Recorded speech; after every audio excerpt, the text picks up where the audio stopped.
Hello दोस्तों, क्या हाल है। तारीख आज 13 सितंबर 2025, वार शनिवार, हिंदी तिथि षष्ठी। और आइए अब बात करते हैं आज के मुख्य समाचार में देश भर की तमाम बड़ी खबरों पर नजर डालते हैं। देखिए दोस्तों, आरबीआई ने विदेशी मुद्रा भंडार के ताज़ा आंकड़े जारी कर दिए हैं। ताज़ा आंकड़ों के अनुसार विदेशी मुद्रा भंडार 4 अरब डॉलर बढ़कर 698.27 अरब डॉलर पहुंच गए है। चलिए अगली खबर देखते हैं। नेपाल में तख्तापलट के 3 दिन बाद सुशीला कार्की अंतरिम प्रधानमंत्री बनी। राष्ट्रपति भवन में उन्होंने शपथ ली। वे 220 सालों के इतिहास में नेपाल की पहली महिला पीएम बनी हैं। यह फैसला आर्मी, राष्ट्रपति और जेएनजी नेताओं की कई बैठकों के बाद हुआ। इससे पहले सुशीला कार्की नेपाल की पहली महिला चीफ जस्टिस भी रह चुकी हैं और उन्होंने बीएचयू से पॉलिटिकल साइंस में पोस्ट ग्रेजुएशन किया था। चलिए आगे बढ़ते हैं अगली खबर पर। पीएम मोदी आज मणिपुर दौरे पर रहेंगे। इम्फाल और चूरा चांदपुर में 2 अलग अलग रैलियों को संबोधित करेंगे। वे राज्य में 8,500 करोड़ रुपए के प्रोजेक्ट्स का उद्घाटन और शिलान्यास करेंगे। पीएम मोदी के दौरे से पहले चूरा चांदपुर में उपद्रवियों ने मोदी के स्वागत में लगे पोस्टर बैनर फाड़ दिए, बैरिकेडिंग गिरा दी और उनमें आग लगा दी। चलिए अगली खबर देखते हैं। बिहार में चुनावी माहौल के बीच पुलिस को एक पाकिस्तानी एक्स हैंडल से बिहार में सार्वजनिक स्थानों पर बम ब्लास्ट की धमकी मिली है। इस धमकी के बाद पुलिस मुख्यालय ने सभी पुलिस अधीक्षकों को अलर्ट जारी कर दिया। चलिए अगली खबर देखते हैं। हिंद महासागर में चीन लगातार अपना दबदबा बढ़ाने की कोशिश कर रहा है। इसी बीच भारत ने अपनी समुद्री सुरक्षा को और मजबूत करने के लिए बड़ा कदम उठाया है। हरियाणा के गुरुग्राम में अरावली पहाड़ियों के बीच प्रदेश का पहला नेवी बेस शुरू हो गया है। इसका नाम आईएनएस अरावली रखा गया है। खास बात यह भी है कि भारतीय सेना के सूचना तंत्र को मजबूत करने के लिए इसरो के सैटेलाइट GSAT-7R से पहले आईएनएस अरावली की शुरुआत हो रही है। आईएनएस अरावली के शुरू होने के बाद हिंद महासागर में दुश्मन देशों की हर हलचल पर रियल टाइम मॉनिटरिंग होगी। यह बेस सेकंडों में समुद्र में मौजूद हर शिप की लोकेशन और मूवमेंट का डेटा नेवी तक पहुंचाएगा। चलिए अगली खबर देखते हैं। बिहार में वोटर अधिकार यात्रा के दौरान पीएम नरेंद्र मोदी को मां की गाली देने पर मचे बवाल के बाद बिहार कांग्रेस ने अपने एक्स हैंडल पर एक एआई जनरेटेड वीडियो पोस्ट की है। इस वीडियो के बाद बिहार में सियासी पारा चढ़ गया है। 36 सेकंड के इस एआई जनरेटेड वीडियो में पीएम मोदी से मिलते जुलते शख्स और उनकी दिवंगत मां हीराबेन से मिलती जुलती महिला को दिखाया गया है। वीडियो के कैप्शन में लिखा है, साहिब के सपनों में आई मां, देखिए रोचक संवाद। चलिए अगली खबर देखते हैं। सुप्रीम कोर्ट ने शुक्रवार को उमर खालिद और शर्जील इमाम समेत 9 लोगों की जमानत याचिकाओं पर सुनवाई 19 सितंबर तक स्थगित कर दी है। सुप्रीम कोर्ट ने कहा कि उन्हें केस की फाइलें देर से मिली, इसलिए फिलहाल सुनवाई आगे बढ़ाई गई है। उमर खालिद और शर्जील इमाम समेत कई लोगों पर आरोप है कि वे फरवरी 2020 में हुए दिल्ली दंगों के मास्टरमाइंड थे। इन दंगों में 53 लोगों की मौत हुई थी और 700 से अधिक लोग घायल हुए थे। इससे पहले दिल्ली हाईकोर्ट ने 2 सितंबर को उमर खालिद और शर्जील इमाम समेत 9 लोगों की जमानत याचिकाएं खारिज कर दी थी। कोर्ट ने कहा था कि प्रदर्शनों के नाम पर हिंसा की अनुमति नहीं दी जा सकती। इसके बाद ही सुप्रीम कोर्ट में याचिका दायर की गई थी। चलिए अगली खबर देखते हैं। पीएम मोदी के मणिपुर दौरे के 2 दिन पहले राज्य में फिर हिंसा भड़की। देर रात चूरा चांदपुर में उपद्रवियों ने पीएम मोदी के स्वागत में लगे पोस्टर बैनर फाड़ दिए, बैरिकेडिंग गिरा दी और उनमें आग लगा दी।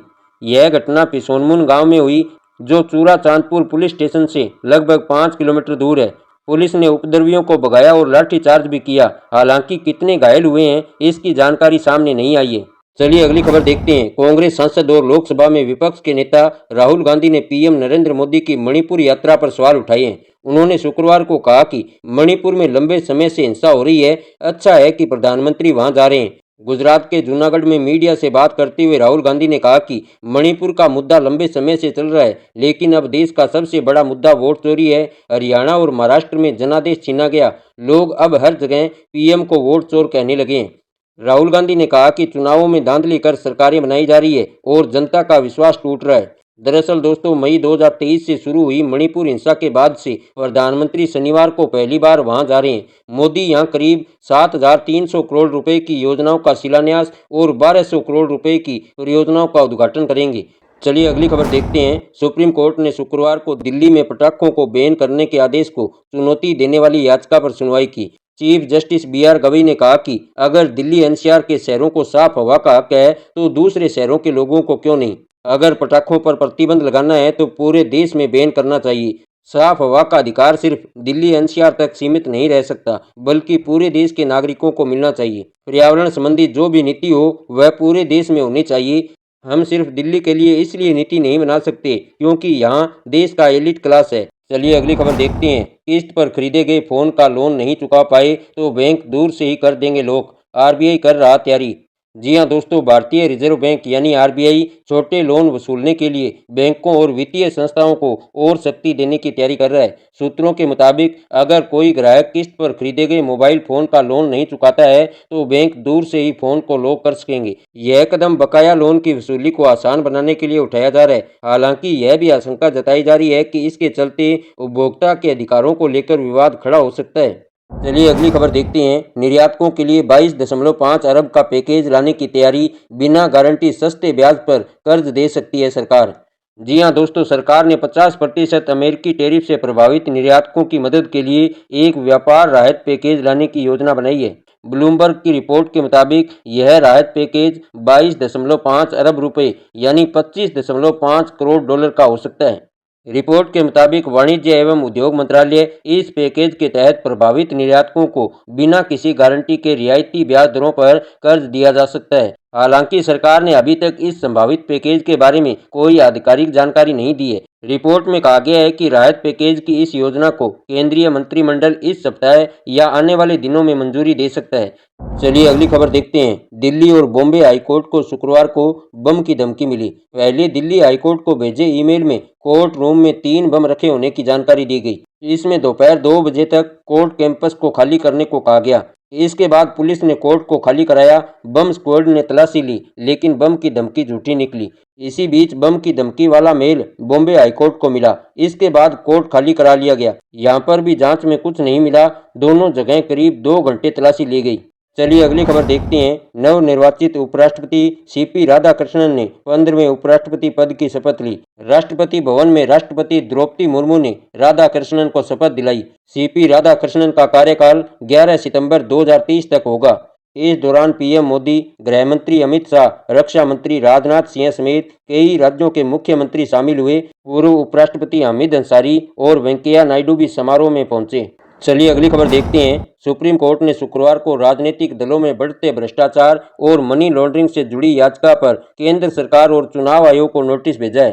सुप्रीम कोर्ट ने राजनीतिक दलों के कामकाज पर कड़े नियम बनाने को लेकर जवाब मांगा है। सुप्रीम कोर्ट ने केंद्र सरकार और चुनाव आयोग को जवाब देने के लिए 4 हफ्तों का समय दिया है। दरअसल दोस्तों 19 जुलाई को एडीआर की एक रिपोर्ट आई थी। देश में नामात्र के वोट पाने वाली रजिस्टर्ड गैर मान्यता प्राप्त राजनीतिक पार्टियों की आय 2022-23 में 223% बढ़ गई है। चलिए अगली खबर देखते हैं। वेस्ट सिक्किम के यांगथांग के अपर रिम्बी इलाके में शुक्रवार रात लैंडस्लाइड हुई। इसमें 4 लोगों की मौत हुई है और 3 लोग लापता हैं। एक वीडियो भी सामने आया है जिसमें तेज धार नदी में फंसे लोगों का रेस्क्यू भी चल रहा है। तो वहीं उत्तर प्रदेश के आगरा में यमुना में बाढ़ है। यहाँ पर 25 कॉलोनियों और 40 गांवों में 2 से 5 फीट तक बाढ़ का पानी भरा है।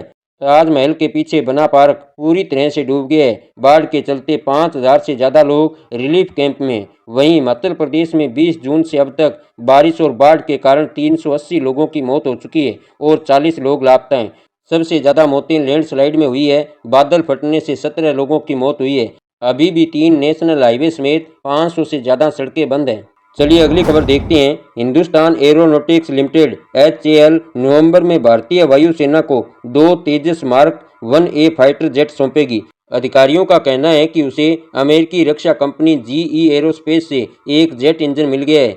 इस महीने के अंत तक करीब 15 दिन बाद एक और इंजन मिल जाएगा। फरवरी 2021 में सरकार ने HAL के साथ 83 तेजस मार्क 1A खरीदने के लिए 48,000 करोड़ का करार किया था, लेकिन HAL अमेरिकी इंजन की डिलीवरी में देरी की वजह से अभी तक एक भी एयरक्राफ्ट नहीं सौंप पाया है। उम्मीद है कि 2028 तक HAL सभी एयरक्राफ्ट वायुसेना को सौंप देगा।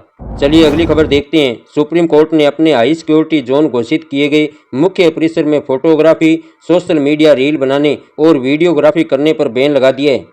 10 सितंबर को जारी सर्कुलर में कोर्ट ने मीडिया कर्मियों के लिए भी निर्देश जारी किए हैं। इस सर्कुलर के मुताबिक कम सुरक्षा वाले लोन एरिया में ही इंटरव्यू और लाइव टेलीकास्ट कर सकेंगे। अगर मीडिया कर्मी दिशा निर्देशों का उल्लंघन करते हैं तो सुप्रीम कोर्ट के हाई सिक्योरिटी एरिया में उनकी एंट्री 1 महीने के लिए बैन की जा सकती है।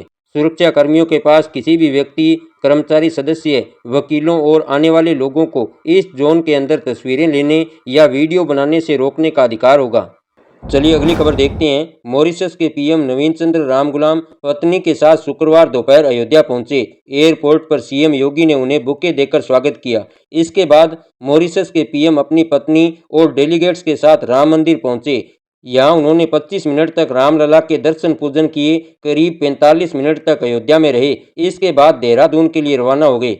चलिए अगली खबर देखते हैं। रूस और यूक्रेन के बीच फरवरी 2022 से जंग जारी है। रूसी सेना पर वहां आए कई भारतीयों को लालच देकर सेना में भर्ती करने और जंग में धकेलने के आरोप लग रहे हैं। वहां फंसे युवकों ने बताया कि रशियन आर्मी को मैन पावर उपलब्ध कराने वाला बड़ा नेटवर्क काम कर रहा है। यह नेटवर्क सिर्फ भारतीय नहीं बल्कि श्रीलंका, नेपाल और पाकिस्तान जैसे देशों के युवाओं को भी पैसे का लालच देकर फंसाता है। ये वो युवा हैं जो स्टडी वीजा या नौकरी की तलाश में रूस जाते हैं। उन्हें रशियन आर्मी में भर्ती कर 10 दिन की ट्रेनिंग दी जाती है और फिर यूक्रेन के साथ युद्ध में भेज दिया जाता है। ऐसा ही एक मामला हरियाणा के फतेहाबाद जिले से आया है। कुमारिया गांव के अंकित जांगड़ा और विजय पूनिया रूस में पढ़ाई के साथ जॉब कर रहे थे, लेकिन दोनों ही अब रूसी सेना में हैं और यूक्रेन रूस के युद्ध क्षेत्र यानी जीरो लाइन से सिर्फ 15 से 20 किलोमीटर दूर रह गए हैं। चलिए अगली खबर देखते हैं। पंजाब के खडूर साहिब से आम आदमी पार्टी के विधायक मनजिंदर सिंह को तरन तारण की एडिशनल सेशन कोर्ट ने 4 साल की सजा सुनाई है। 10 सितंबर को अदालत ने 12 साल पहले युवती से मारपीट करने और छेड़छाड़ के आरोप में उन्हें दोषी ठहराया था, जिसके बाद उन्हें गिरफ्तार कर जेल भेज दिया गया था। कोर्ट के ऑर्डर के अनुसार पीड़ित लड़की को मुआवजा भी देना होगा। 2 साल से ज़्यादा की सजा होने की वजह से अब उनकी विधायकी पर भी तलवार लटक गई है। हालांकि लालपुरा के पास ऑप्शन है कि वह पंजाब एंड हरियाणा हाईकोर्ट का रुख कर सकते हैं। सजा पर रोक लगी तो उनकी विधायकी बच सकती है। चलिए अगली खबर देखते हैं। हिमाचल के मंडी से बीजेपी सांसद एवं बॉलीवुड एक्ट्रेस कंगना रनौत को सुप्रीम कोर्ट ने राहत देने से इनकार कर दिया। कंगना ने किसान आंदोलन के दौरान की गई टिप्पणी को लेकर दर्ज मानहानि केस रद्द करने की याचिका डाली थी। इस पर सुप्रीम कोर्ट ने कंगना की दलीलों को सुनने के बाद कहा कि आपके ट्वीट को केवल रीट्वीट नहीं कहा जा सकता, आपने उसमें मसाला जोड़ा है, इसका क्या मतलब है? इसकी एक्सप्लेनेशन ट्रायल कोर्ट ही करेगा, यह सफाई आप वहीं दीजिएगा।